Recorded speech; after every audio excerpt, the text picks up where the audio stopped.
welcome to The Drum. I'm Steve Cannane. Coming up, what the release of Aung San Suu Kyi means for democracy in Burma, the Greens sidelined by the Liberals in the latest preference deal, and why Joe Hockey is all fired up about leaf blowers and lawnmowers. Our panel tonight, Fran Kelly from Radio National Breakfast, foreign policy commentator Thom Woodroofe and Stella from the Daily Grind. Well, the Organisation for Economic Cooperation and Development has released a detailed report on the Australian economy, and it's taken aim at the mining tax, saying it's too low, too narrow and should be used to set up a sovereign wealth fund. The report is also critical of aspects of the NBN. But Treasurer Wayne Swan has been trying to talk up the OECD's findings, in particular its praise for the government's economic management during the global financial crisis. What we've got here is a piece of analysis that runs through, in economic terms, the pros and cons of a whole series of issues and policy approaches. And at the end of the day, gives the government a very big tick for its overall economic strategy and a tick in terms of the sum of its parts. Before we talk about what's in the report, Fran, who's doing the talking here? Is it the OECD or is it the Treasury? Well, the OECD, often the OECD reports come and go and no one takes much notice because generally, they are independent in a sense, but they are very much based on the information that the Treasury of the nation affords them. So they get the information from Treasury. In fact, there's a Treasury official with the OECD. So it's generally understood that it's, country-friendly information given to them. But that's not all that's given to them, and they do an assessment, and I'm sure not every country gets a tick for their economic program in the face of the GFC, but this was a mixed bag, and you'd have to think that not all the information was handed to the OECD from Treasury. The government didn't know whether to sort of love it or hate it today, because yes, it gave them a tick for their handling of the GFC and the strong growth, but it also said that, as Malcolm Turnbull just pointed out there, that the NBN was perhaps moving too quickly and cutting out too many other technologies. Shouldn't be putting all the eggs into one public monopoly. So there was that. It also said the GST should be increased, which I'm sure... which is no one heard of as a policy idea for years. I don't think Treasury is putting that forward. And it said that the government's mining tax should not just be a more broadly based tax, but it should also be increased and the money should go into some kind of sovereign wealth fund. So, there was a few big negatives there that Wayne Swan didn't want to talk about. Joe, that was really interesting about the mining tax, wasn't it? Because the criticism of the mining tax is it's been going too far. Now, this criticism is saying it's not going far enough. Well, there's no doubt there's a lot in there for both sides of politics, and the fact that the OECD, which is, although the source of the information is largely national treasuries, it is a source of truth, I suppose. It's certainly a source of authority on economic matters. This is possibly the political cover that both sides need to come to the table and discuss serious tax reform. And Thom, interesting too, the idea of the sovereign wealth fund being raised. The OECD says if you're going to have a resource rent tax, you should do what Norway's done, what Chile's been doing, and use it to build for the future, not to either reduce other taxes or use to fund infrastructure at the time. Exactly, and the real risk in Australia is that if the revenue from the mining goes lower than expected, then because all of that revenue is locked into spending now, then there's obviously a spending shortfall. But as Fran was saying, these reports come and go all the time, and if they're positive, the government will use them or they'll pull out the positive parts of them. And if they're not so positive, then they won't. But it says the NBN is sort of structurally sound. It's just that it shouldn't be monopolised. I think with the mining tax, though, you can see perhaps the hand of Treasury in there, because remember that it was the Henry Tax Review that came up with the whole mining tax, the Mark 1, which was a bigger tax, a broader base across more resource fields. And I don't think the plan in the Henry Tax Review was that they necessarily use it. It was a suggestion that they use it to cut back company tax rate, but not all the other stuff. So I think there'd be plenty in Treasury who would be cheering that particular recommendation. Just going to something that Thom said, the OECD isn't saying that the NBN is structurally sound.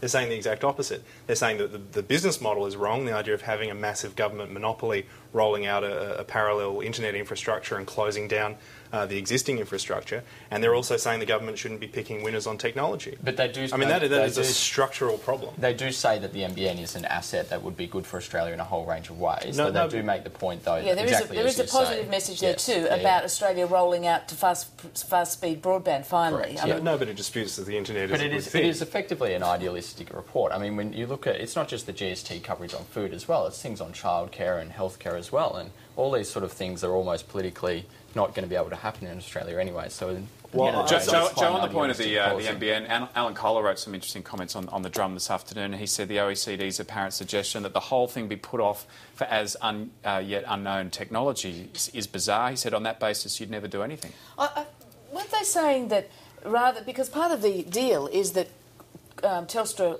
cuts off its copper wire and the cables that we're currently using for Foxtel, I think, so it replaces all of that into your home. And they're saying, well, if that's working and it's currently there, why would you do that? That's a waste of money, which is the Malcolm Turnbull argument. That's right. And the argument from some other telco billionaires from a few other countries who've been dropping by lately. The issue with a big bang is the government is making one decision on technology, and you've got to assume that for $43 billion they intend for this technology to be there for a long time. Whereas what the OECD is saying is not scrap the NBN, they're not saying don't roll out more internet technology.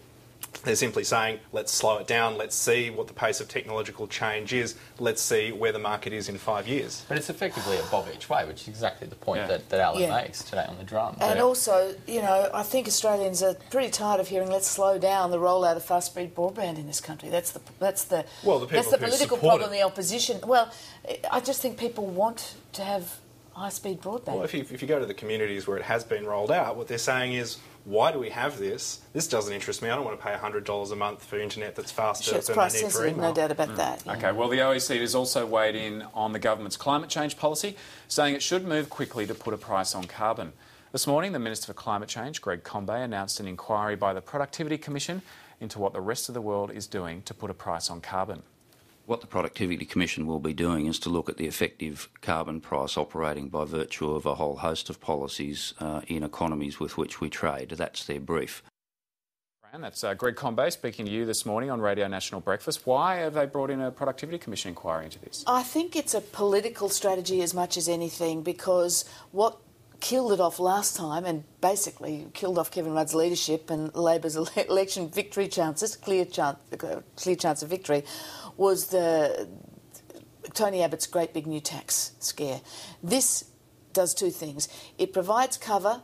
If the government goes ahead with an ETS, which is what it wants to do, it provides cover for the fact that, you know, the America's not doing it. Oh, we're going out too far in front of the rest of the world. We'll be penalising our own industry. It's not fair.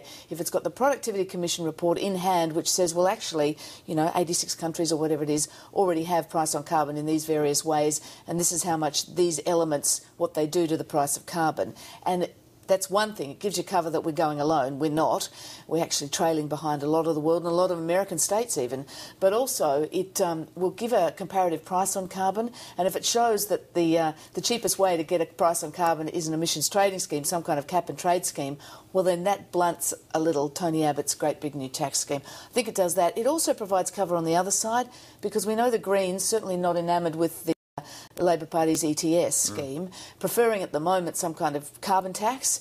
And if, again, this report comes back and shows, well, the cheapest way overseas, international price on carbon is through some kind of cap and trade scheme, it bolsters the government's case there. Joe, why does the Productivity Commission need to get involved in this? Surely this information's out there and we could glean it in some other way? It's interesting that a minister in this government would say, let's get a bit more rigour in policy making and then go to the Productivity Commission. But that sort of point scoring aside, I think it would be really interesting to see if it can provide that sort of cover, because this government has received reports from the Productivity Commission before and they've been ignored. Parallel importing on books springs to mind. That's true. A large part of the Gambling Productivity Commission inquiry. That cuts both ways, though. You know, you have the opposition, you have Barnaby Joyce saying one day that he wipes his bottom on Productivity Commission reports, and so at another point they're calling for the Productivity Commission to inquire into to a cost-benefit analysis on the NBN or on water. Absolutely. You know, so it does cut both ways with both sides of politics. In desperation, the government has turned to the Productivity Commission on this issue, which is really a political third rail at the moment. It will be interesting to see, once the report comes out, is Labor going to take it seriously? Because it's undoubtedly going to say no more handouts to special interest groups in the name of environmentalism. That's going to be difficult for the ALP to swallow. And secondly, is the Australian public, is the media, is the opposition going to accept what the Productivity Commission recommends? Thom, what's your take on it? I mean, you classically don't commission a report unless you know the outcome to some extent. And I think exactly as Fran's saying, it will politically excuse the issue somewhat until May, particularly ahead of Cancun, the next climate negotiations next month, which Gillard probably won't attend, and Combe will lead our delegation too. But I think you would probably expect to see this issue ramped up again around the middle of next year when this is released, before the election cycle starts again. It was also, another political angle here, it was also a request or a demand, I'm not sure how strongly it was put, from Tony Windsor. That's right, during the negotiations, That's right. He's put his hand up to be on that cross-party climate committee. He's not particularly persuaded that we need an ETS or a carbon tax would be good for his constituency, and he's more interested in direct action, but he wants to know what the rest of the world is doing, what's world best practice. That's a particular lot of information he's requested, so this feeds into that. Well, the price on carbon was one of the issues that Julia Gillard also talked about with US President Barack Obama at the APEC summit on the weekend. Ms Gillard says President Obama still supports a cap-and-trade system, but has accepted that it won't get through Congress. The Prime Minister flew into Canberra this morning after attending the G20 and APEC. And Thom, you were there yourself. Now, Julia Gillard was criticised for her first tour of various other parts of the world, where she said that she was more comfortable in a classroom than meeting with world leaders. What did you make of this trip? Well, look, I think she's still very much finding her feet on the world stage, though she is certainly impressing other leaders from what we heard, and I met personally with her yesterday as well. Certainly Obama and his aides were impressed with her coverage across a range of issues without briefing papers, was the talk going around after that. But, she's certainly getting around. I think this is the 9th country she's now visited as Prime Minister. In the same period, she's visited more countries than Kevin Rudd did and became Kevin 747. That's partly just, the period of the year when a lot of these multilateral forums take place. But at the end of the day, she is naturally sort of still retreating to those domestic issues she's comfortable with. When she was in Seoul at the G20, she was speaking about banking reform. When she was at APEC on Saturday, she was talking about education and skills agendas in the region. So, as I say, I think she's still finding her feet and naturally retreating to those areas she's comfortable in. Joe, still finding her feet? Well, I must say I'm envious of Thom. The Prime Minister won't return my calls. But she did profit from... I'm a little envious too. She did profit from low expectations, I will say that.